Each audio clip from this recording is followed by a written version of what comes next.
Hello, my name is Shara, and in this video I will be talking about a crazy theory of mine for Wuthering Waves. I have finally caught up with Wuthering Waves, at least for the most part. I quite recently finished the 3.1 story quest, where we learn more about Imeth. So, my theory is based on this question. Why has Rover erased his memories? I mean, the story has not revealed it to us yet, and I'm fine with that. But it's fun guessing, right? So, this is only my take on this. Probably not right about it, but I like to have some guesses myself. And then, if it doesn't turn out true, then I'll be happily surprised of what it was supposed to be instead. So please take this with a grain of salt. This is just for fun. Anyways, enough yapping from me. So let's get into the video. So, why would Rover want to erase his memories? If we look back at the story right now, I initially thought that he could either be evil or he could be a good guy. But when we went into 3.1, it seems like he is the same guy as he was before he erased his memories. So that means that he's actually a good guy. The fact that I choose this path even without my memories, that tells me this is who I am. I can't stand by while the lament brings suffering. I care about this world too much. So it appears he isn't really a bad guy. Oh, and speaking of bad guy, I had a video previously talking about how I thought that Rover would become evil. Well, it seems like I was both right and wrong. The way he became evil was quite wrong. He did become evil for a short time, but he was able to control it. So he was actually the harbinger of the dark tide for a while.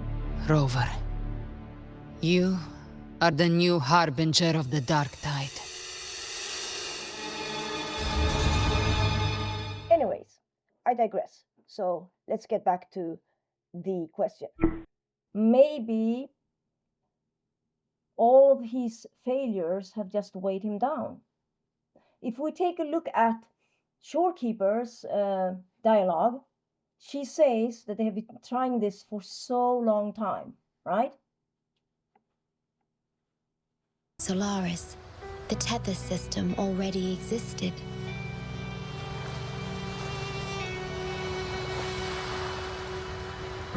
Later, you discovered it relied on emotions from the lament to fuel its calculations.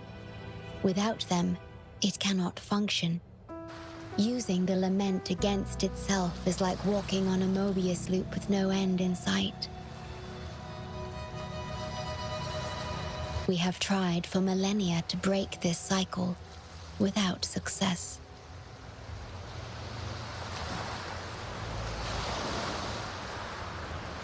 And then, you left the Black Shores to look for other solutions.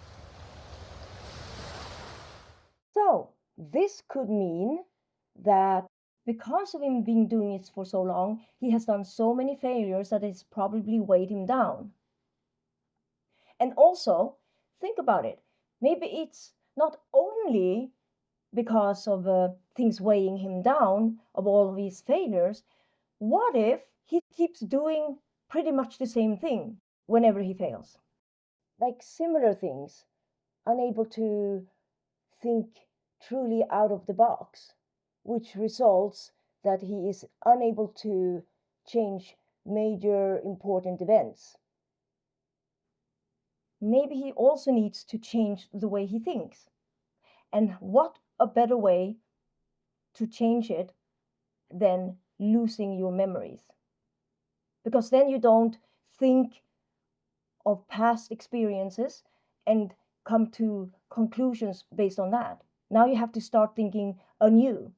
We can look at the Black Shores. After Shorekeeper have been saved, And before the actual Renesita arc begins, we meet the past Rover in a recording.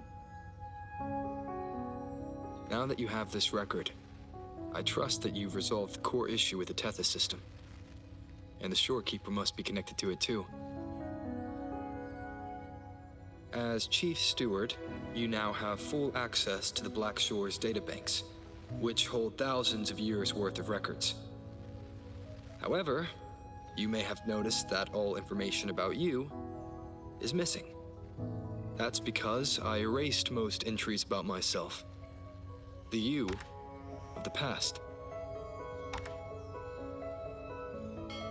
Long after my memory is wiped, I will awaken for the first time and become you. So, he actually says that you should have now gotten Shorekeeper into the Tethys system by now.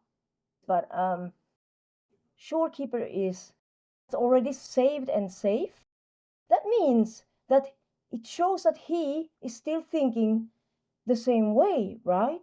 But the present Rover has already saved Shorekeeper when he sees this message, which means he has already changed something.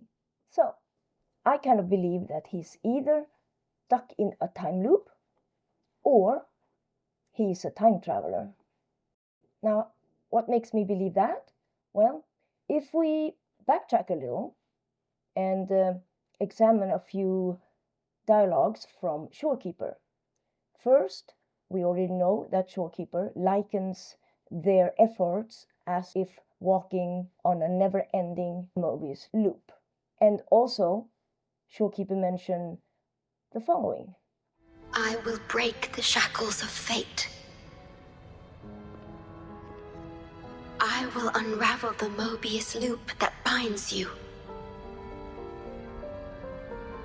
A Mobius loop is a mathematical object, also known as the Mobius strip, where you can take a piece of paper and twist it only 180, not 360, just turn it half a turn, and then you put the ends together.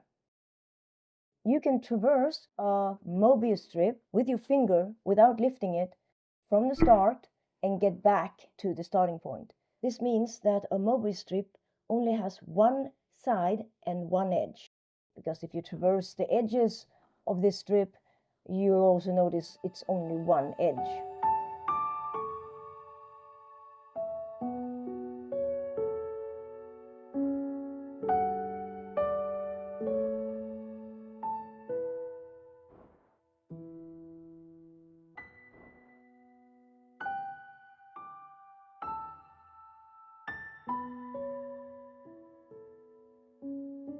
Hence, it becomes a never-ending loop. Now, if you cut a Mobius strip into 1/3, not in half, but 1/3, then you'll get two loops that are stuck together. One bigger loop and a smaller Mobius loop. Now, why am I talking about Mobius loops? Well, simply because Shorekeeper is referring to it and the fact that we just recently had a story with iMeth that covers time loops. So I'm leaning more towards that Rover is stuck in a time loop, but it doesn't rule out that he could be a time traveler or maybe even a little bit of both. However, in my time loop theory, maybe the time loop that we are currently in, because of iMeth reset the loop by going back in time via the void space. What if we are currently in a smaller Mobius loop that we have to break? But if that loop is also stuck in a greater loop, Rover must also try to figure out how to break through the bigger loop as well. Maybe? So essentially, my wild idea is that Rover might be stuck in nested time loops. What do you think?